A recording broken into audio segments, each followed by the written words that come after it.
ध्यान मूलम गुरुमूर्ति, पूजा मूलम गुरुपदम,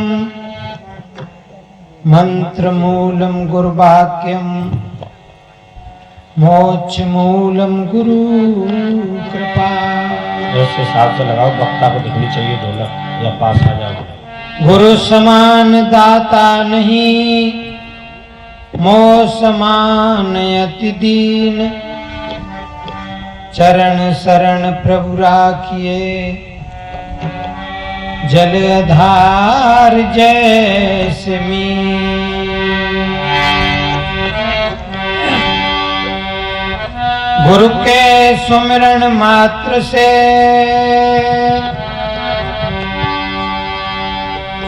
गुरु के सुमिरन मात्र से, नासे विघ्न अनंत, याते सर्वारंभ में, ध्यावत हैं सब संत। सद्गुरु मोय न बिसारिए, सद्गुरु मोय न बिसारिए, चाहे लाख लोग मिल जाएं, हमसे कर्मी बहुत हैं, पर तुमसे दाता।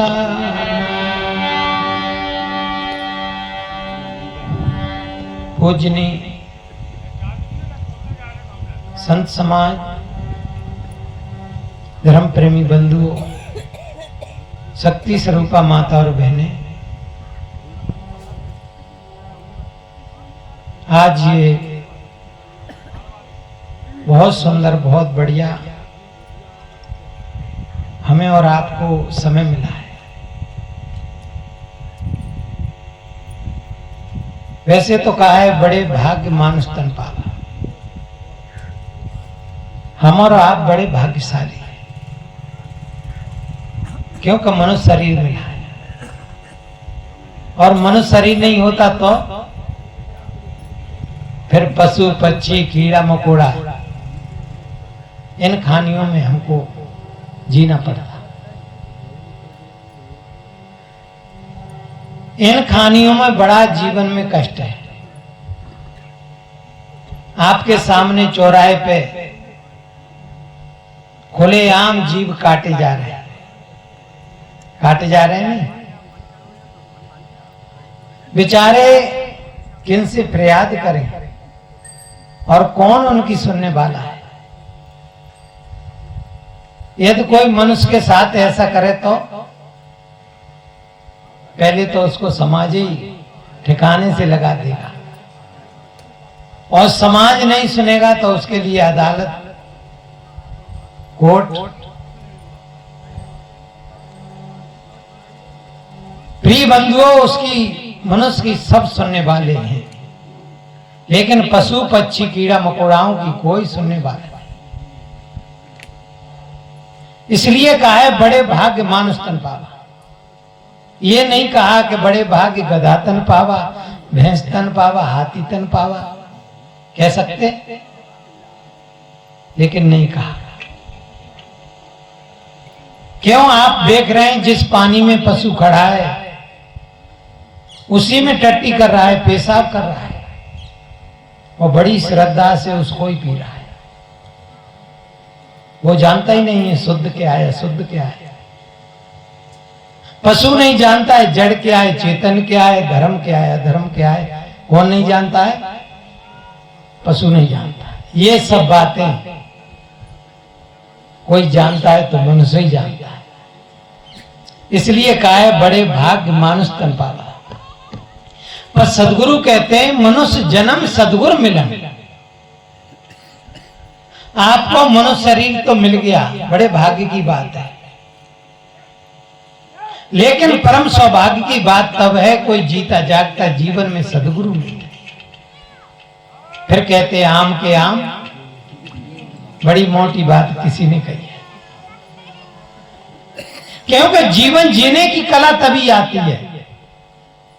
नहीं तो कहा है खाया पिया घाय के सोया पैर पसार, भोंदू लोग जाने नहीं को में को संसार।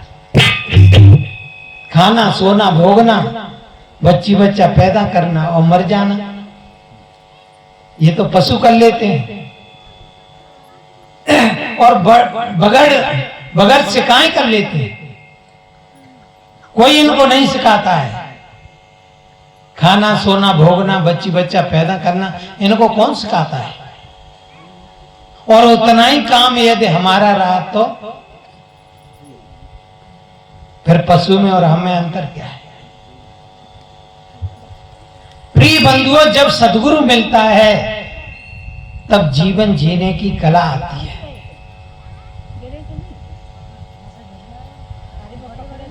आज जो हम जी रहे हैं ये जीना नहीं है। नाटक और जीवन बिल्कुल अलग है। नाटक बिल्कुल अलग है और जीवन बिल्कुल अलग है। एक जगह एक रामलीला कहीं हो रही है, तो रामलीला में एक रावण बनता है और एक राम बनता है, तभी तो रामलीला होगी। अच्छा, रावण खराब है, उसको हटा दो तो रामलीला होगी। राम को हटा दो तो रामलीला नहीं होगी, रावण को हटा दो तो रामलीला नहीं होगी। दोनों का होना बहुत जरूरी है, तभी रामलीला होगी। बढ़िया मंच लगा था, रामलीला हो रही और उस दिन अंतिम समय था, रावण मरना था। जो राम लड़का, दोनों भाई भाई थे, एक राम था एक रावण। एक राम बन गया और एक रावण। राम छोटा भाई वो बीड़ी जला करके पी रहा था। समय उसका रावण का आने वाला था, मंच पे पहुंचने वाला। रावण कहता है, भैया एक सूता मेरे को लगवाते हैं। वो राम लड़का कह रहा है कि नहीं, अब नहीं लगवाऊंगा, क्योंकि आज मेरा और तेरा अंतिम, आज युद्ध होगा। मां ने बहुत कही, लेकिन भाई पता नहीं है क्या हुआ, नहीं दे। प्रिय बंधुओं, समय के अनुसार उसका समय आ गया। किसका? रावण का। स्टेज पे पहुंच गया। रावण घूम रहा है अपनी तलवार को लेकर के, लोग देख रहे हैं। और समय के अनुसार राम का भी समय हो गया और वो भी स्टेज पे पहुंच गया। अब युद्ध की शुरुआत हो गई। अब राम बाण मार रहा है, अब वो मरता ही नहीं। काफी देर हो गई बाण मारते मारते, लेकिन वो नहीं मर रहा। अब राम लड़का कह रहा है कि मर चुन जाए, अब बिगड़ जाएगी। बाण के नहीं मर रहा हो।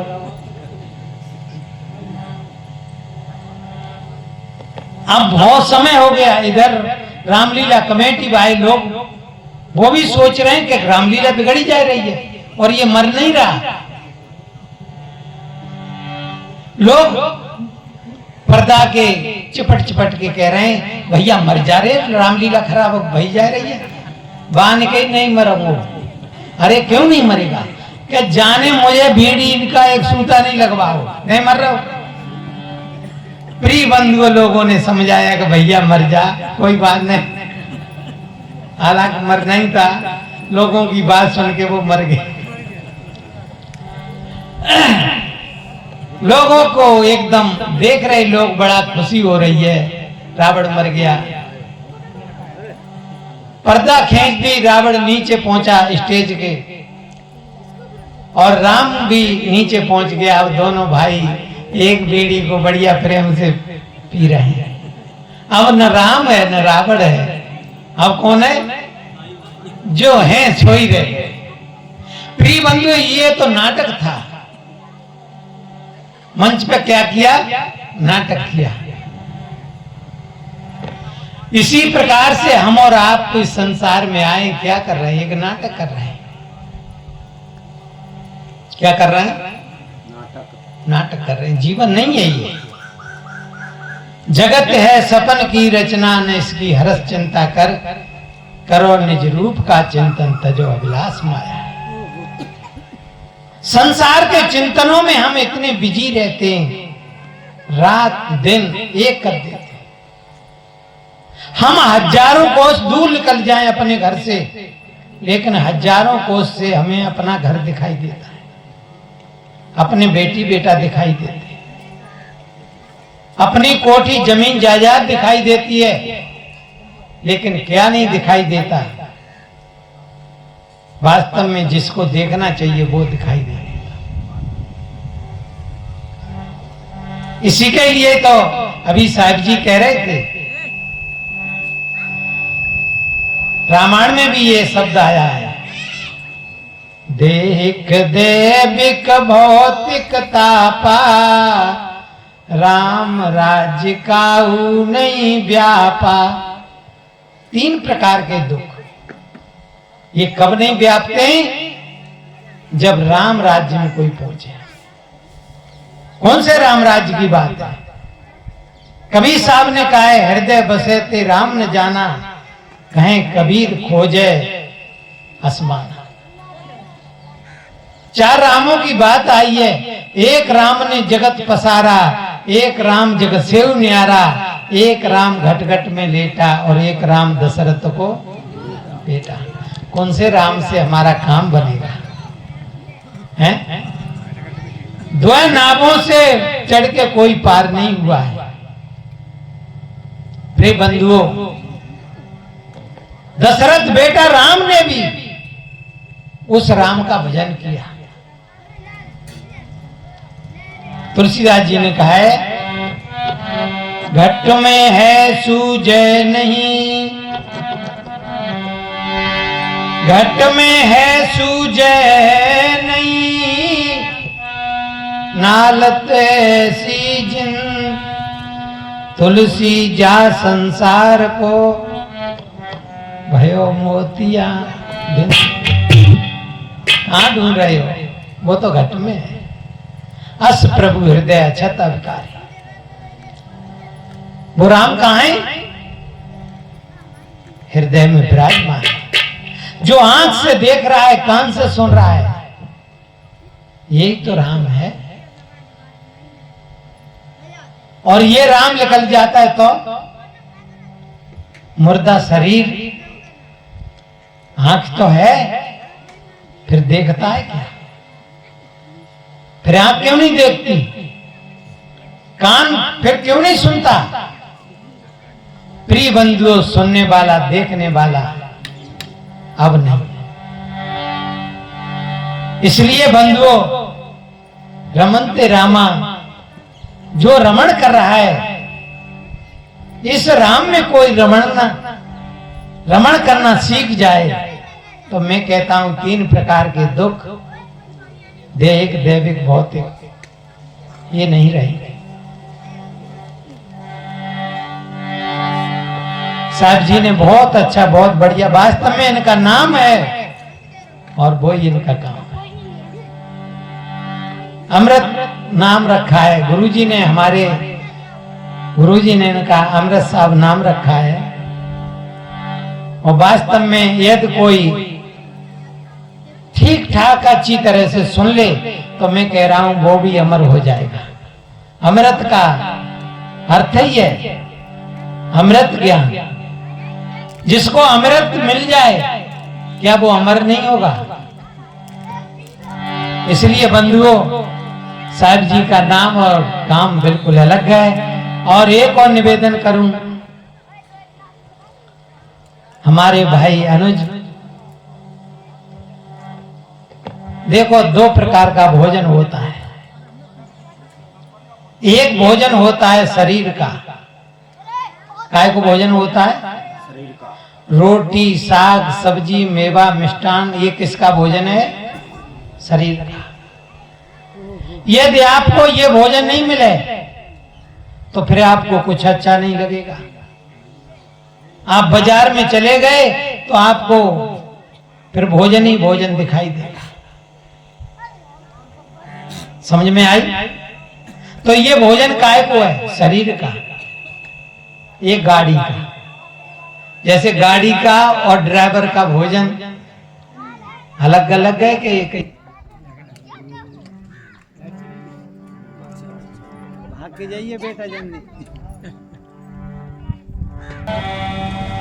मैंने निवेदन किया, गाड़ी का भोजन और ड्राइवर का भोजन अलग अलग है। हम गाड़ी का भोजन देते रहे, ड्राइवर का नहीं दें, तो भूखा ड्राइवर कब तक गाड़ी चलाएगा? ज्यादा ज्यादा 10 दिन, अच्छा 1 महीना मान लो। फिर गाड़ी में तो भोजन है, भूखा ड्राइवर कहीं ना कहीं वो एक्सीडेंट करेगा, क्योंकि हाथ पे चलेंगे नहीं, तो कहीं ना कहीं तो मारेगा और मरेगा। ऐसे ही हम शरीर का भोजन देते रहते हैं, गाड़ी का, लेकिन इसमें रहने वाला जो ड्राइवर है, गाड़ी को चलाने वाला, क्या कभी हमने इसको भोजन दिया? नहीं दिया। नहीं। आज एक्सीडेंट क्यों हो रहे हैं? पिता बेटा से लड़ रहा है या बेटा पिता से लड़ रहा है, सास बहू से लड़ रही है, बहू सास से लड़ रही है कि ये एक्सीडेंट ही तो है। क्यों? भूखा ड्राइवर है, कहीं ना कहीं तो टकराएगा। और मैं कह रहा हूं ड्राइवर का भोजन, जो अभी भोजन चल रहा है, ये भी भोजन है, ये वास्तव में ये गाड़ी का भोजन नहीं है। गाड़ी का भोजन सभी भाई बहन करके ही जाएंगे। अभी थोड़ी देर में गाड़ी का भोजन होगा।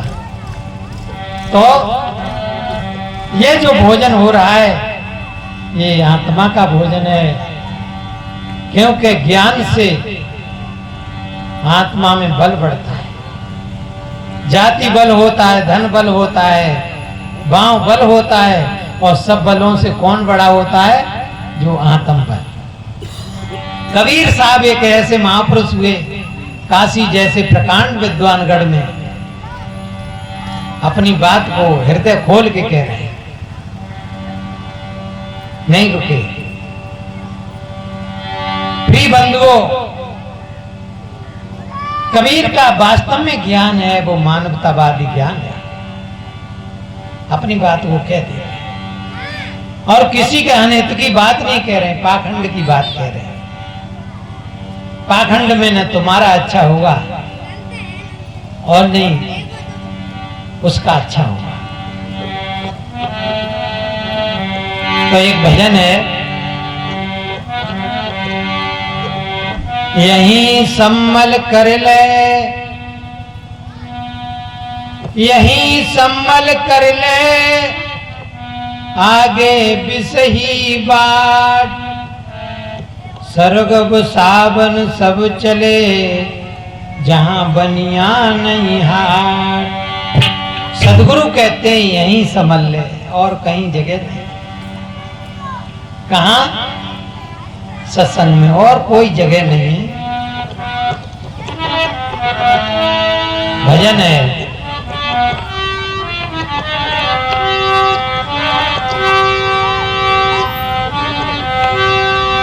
अरे समारी गाड़ी हाँकियो, समारी गाड़ी हाँकियो, गाड़ी हाँकन वाले,